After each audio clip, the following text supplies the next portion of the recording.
नाम दोबारा यहाँ मत लेना, क्योंकि उनका नाम लोगे इस नरक कुंड में जितने पापात्मा बैठा है उनके कान में पहुंचते ही सभी को नरक से मुक्ति मिल जाएगी, फिर मेरा व्यापार ठप हो जाएगा। इसीलिए दोबारा उसका नाम यहाँ मत लेना। बोलिए नाम इतना कीमती है, इस नाम को लेने से लोग संसार के दुखाले को पार कर जाता है। यमदूतों ने पूछा तब ये नाम किसने किसने प्राप्त किया होगा? बोले वो नाम ऐसा खर्च न होवे, चोर न लेवे, दिन दिन बढ़त सबायो, पायो जी मेरे नाम रतन धना, पायो वस्तु अमूलक दियो मेरो सतगुरु, कृपा कर अपनायो। वो ऐसा नाम है जिस नाम का जाप करने से दिन दोगुना रात चौगुना बढ़ता ही चला जाता है। यमदूतों ने कहा इस नाम को किसने किसने जपा और अपने जीवन को तार दिया होगा? तब यमराज कहते हैं स्वयंभू, जो कहते हैं स्वयंभू, नारद, चार ऋषि कुमार, सनकादिक, सनक नंदन, सनत कुमार, सनातन और कपिल भगवान, मनु महाराज, प्रहलाद, जनक, भीष्म पितामह और राजा बलि ने इस ज्ञान को प्राप्त कर अपने जीवन को इस आध्यात्मिक जगत के इतिहासों में अमर कर लिया। बोले महाराज अब यहाँ वो दोनों वार्तालाप कर रहे हैं और इधर तुरंत अजामिल को होश आ गया। अजामिल उठ करके बैठ गए और सारे कहानियों को, दृश्यों को वो देख रहे थे। अजामिल को बड़ा ज्ञान हो गया, अरे मैंने तो अनजान में ही पुत्र का नाम लिया था, मैंने तो भगवान का नाम भी नहीं लिया था। इतनी शक्ति है इस नारायण नाम पर। अब मुझे घर द्वार में नहीं, मुझे हरिद्वार में जाकर के भजन कर देना चाहिए। बस अजामिल उसी क्षण अपने घर द्वारों का परित्याग कर हरिद्वार में भजन कीर्तन करना प्रारंभ कर दिया। वह नाम में वो शक्ति, विचार कर सकते हैं उसने अनजान में ही जिनको अपना पुत्र को पुकारा था, भगवान को नहीं पुकारा था, पर भगवान स्वयं अपने दूतों को भेजकर उस पापी अजामिल को दुखों से मुक्त कर दिया। तो ये प्रभु का नाम जो है, जो प्रभु नाम का सुमिरन करता है, कहा वह सारे बंधनों से मुक्त हो जाता है। इस नाम में इतनी बड़ी शक्ति है। कहते ना आप लोग हाथी को देखते होंगे, हाथी का अंकुश बहुत छोटा होता है पर बहुत बड़ा हाथी को वह बस में कर लेता है। उसी तरह ये हमारा जो मन है, हम अपने मन को त्राण करना चाहते हैं, दुखों से मुक्ति दिलाना चाहते हैं, तो हमें गुरु मंत्र की आवश्यकता। और ये मंत्र कितने प्रकार के होते हैं, कैसे इस मंत्र का जाप किया जाता? एक होता है वाचिक जाप, एक होता है उपांशु जाप और एक होता है मानस जाप। बोल बोल करके जो जपते हैं वो वाचिक जाप है, और उपांशु ओठ हिला हिला करके जो जपते हैं वो उपांशु है, और मानस न ओठ हिले, न कंठ हिले, न जिह्वा हिले, मन ही मन जो जपते हैं वो मानस जाप।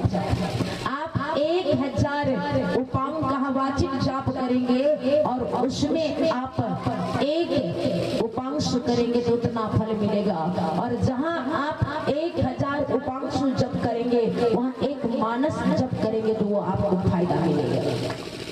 तो जाप में इतनी शक्ति है, आप जब जाप करना प्रारंभ करो मंत्रों का तो आपके रोम रोम से जाप होना शुरू हो जाता है। और जब आप मंत्र का जाप करेंगे तो समस्त देवी देवता भी आपके कहा सूत्र में आकर के बंद हो जाते हैं। मंत्र अधीन देवता, मंत्र के अधीन देवता होते हैं। इसलिए गुरु मंत्र की यदि आप जाप करते हैं तो देवता भी आपके अधीन हो जाएंगे, और आप जो कहोगे आपके सामने देवता वही काम करना प्रारंभ कर देंगे। क्यों? क्योंकि हमारे गुरुदेव कहते हैं जो तुम चाहे हो ही है सोई, सब कुछ तुम्हारे हाथों, सब तुम्हारे हाथों, बस प्रभु नाम का सुमिरन करना प्रारंभ कर लो। अब राजा परीक्षित कहते हैं हे सुखदेव भगवान, नाम में इतनी बड़ी शक्ति है आगे पीछे किसने किसने अपने जीवन को निछावर किया, अब कहने की कृपा करिए। तब सुखदेव भगवान कहते हैं, हे राजा परीक्षित सुनो, एक समय की बात है, प्राचीन बहिर का पुत्र प्रचेता गणों का पुत्र हुए। कौन? कहते हैं दक्ष। दक्ष की पत्नी का नाम था अश्विन। अश्विन का 10,000 पुत्र हुए। दक्ष का 10,000 पुत्र हुए। तो मन में हुआ हमारे 10,000 पुत्र हैं, ये 10,000 पुत्रों को हम ज्ञानी बनाना चाहते हैं, संस्कारी बनाना चाहते हैं, उसके लिए हमें बच्चों को गुरुकुल में पढ़ाना होगा। हम आप तो बस अपने बच्चों को पढ़ाते लिखाते हैं, पैसे कमाने को भेजते हैं। हम तो कहेंगे कि हर व्यक्ति को होना चाहिए, जिनके घर में 4 बेटा है तो 2 बेटा को धन कमाने भेजो पढ़ा लिखा कर, और 2 बेटा को पढ़ा लिखा करके आप वेद शास्त्रों का अध्ययन करने के लिए बनारस भेजो, काशी भेजो, हरिद्वार भेजो, उज्जैन भेजो, अयोध्या भेजो, यानी वृंदावन, वहां भेज करके बच्चों को आध्यात्मिक ज्ञान का शिक्षा भी प्रदान किया करो। क्योंकि अब हमें आध्यात्मिक ज्ञान की बड़ी आवश्यकता है। यदि आध्यात्मिक ज्ञान की कमी हो गई तो हमारे समाज में मानव देखने को नहीं मिलेगा, केवल मानव का शरीर मिलेगा, पर विचार सबका पशु की भांति ही मिलेगी।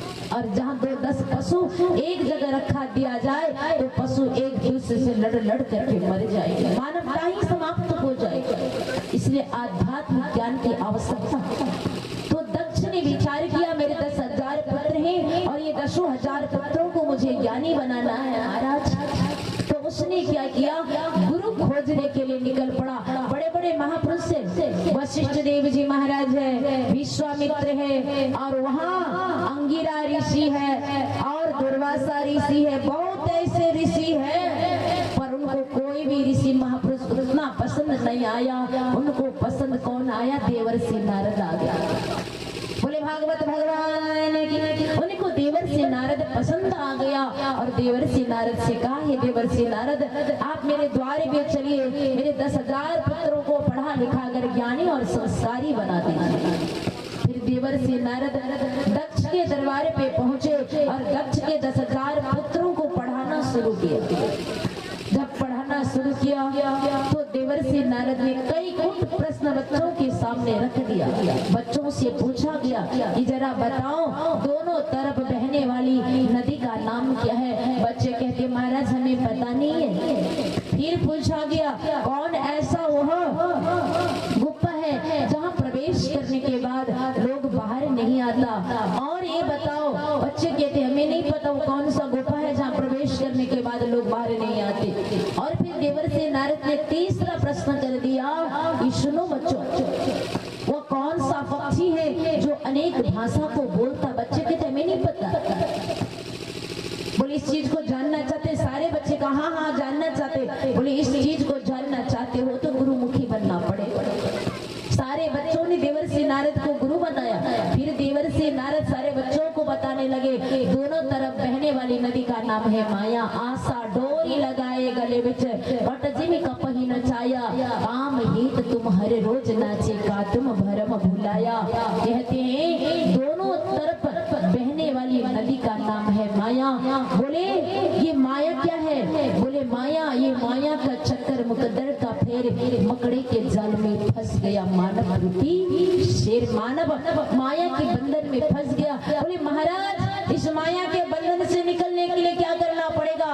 बोले उसके लिए योग करना पड़ेगा, अपने आप को परमात्मा से जोड़ना पड़ेगा।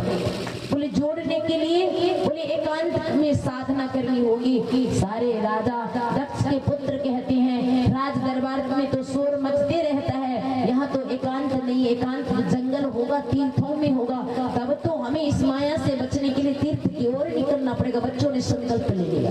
बोले महाराज आपने बताया वो कौन सी गुफा है जहाँ प्रवेश करने के बाद बाहर नहीं आते?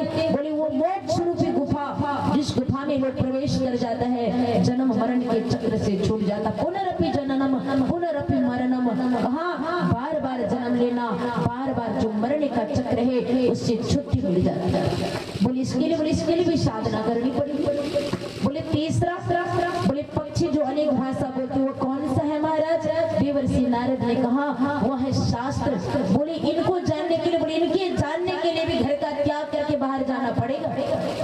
जब तक आप बाहर में जाकर के अध्ययन नहीं करोगे, चाहे वेद शास्त्र का अध्ययन करो, कुछ भी हो, नौकरी यदि किसी ने प्राप्त किया है तो बाहर में जाके पढ़ाया गया तब नौकरी को प्राप्त किया, अध्ययन किया, मेहनत किया है। बोले शास्त्रों की भाषा को जानना चाहते हो, अनेक प्रकार की भाषा बोलते हैं शास्त्र, उसके लिए भी बाहर जाना पड़ेगा। सारे बच्चों को वैराग्य हो गया और दक्ष के 10,000 पुत्र राजपाट का परित्याग करके सबके सब साधु बन करके जंगल में जाकर तपस्या करने लगे। थोड़ी देर के बाद दक्ष आते गुरुकुल में आवाज नहीं आई तो देवर्षि नारद को बुलाया। अरे देवर्षि नारद, हमारे बच्चों की किलकारियां नहीं सुनाई दे रही है मुझे। बोले महाराज क्या बताऊं, आपके सारे बच्चे बाबा जी बनकर के घर द्वार परित्याग करके जंगल की ओर तपस्या करने चले गए। दक्ष को बड़ा क्रोध आया। मैंने कहा था मेरे बच्चों को पढ़ाना लिखाना, संस्कारी बनाना, ज्ञानी बनाना, पर साधु मत बनाना, तूने ऐसा क्यों किया?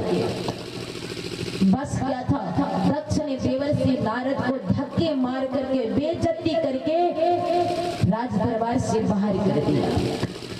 संत है, कुछ नहीं बोला, चुपचाप वहां से चले गए। फिर दक्ष की पत्नी अश्विन है ही, उसने 1000 पुत्र को फिर जन्म दे दिया और फिर 1000 पुत्रों को भी संस्कारी बनाने के लिए गुरुकुल के लिए गुरुजी ढूंढने लगे। गुरुजी तो बहुत पड़ा हुआ है दुनिया में, पर उनको कोई भी गुरुजी अच्छा नहीं लगा। लास्ट में उसने क्या क्या घुरा फुरा करके देवर्षि नारद के पास ही चला गया। कोई दूसरा महात्मा होता तो नहीं आता, पर संत है, संत सरल चित जगत हित, जानी सुभाव शनि बाल विनय शनिकारी कृपा, राम चरण रति दे संत सीधे साधे, जगत की हितकारी को। और चले गए कहाँ? बोले देवर्षि नारद के पास। बोले हे देवर्षि नारद, आप मेरे बच्चों को चलिए पढ़ा लिखा करके ज्ञानी बना दीजिएगा, पर याद रखिएगा साधु मत बनाइएगा इस बार। देवर्षि नारद ने कहा अरे किसी के बनाने से कोई साधु थोड़ी बन जाता है, साधु किसी के बनाने से कोई साधु नहीं बनता है। और जबरदस्ती कोई साधु बन गया तो ज्यादा दिन टिक नहीं पाता। ठीक है, कोई बात नहीं, मैं आपके बच्चों को पढ़ाने को तैयार हूँ। और पढ़ाने के लिए कौन? देवर्षि नारद वहाँ पहुँच गए। जैसे वहाँ पहुँचते हैं सारे बच्चों को फिर पढ़ाने लगे और ऐसा पढ़ाई पढ़ा दिया कि उस 1000 बच्चों को भी वैराग्य हो गया।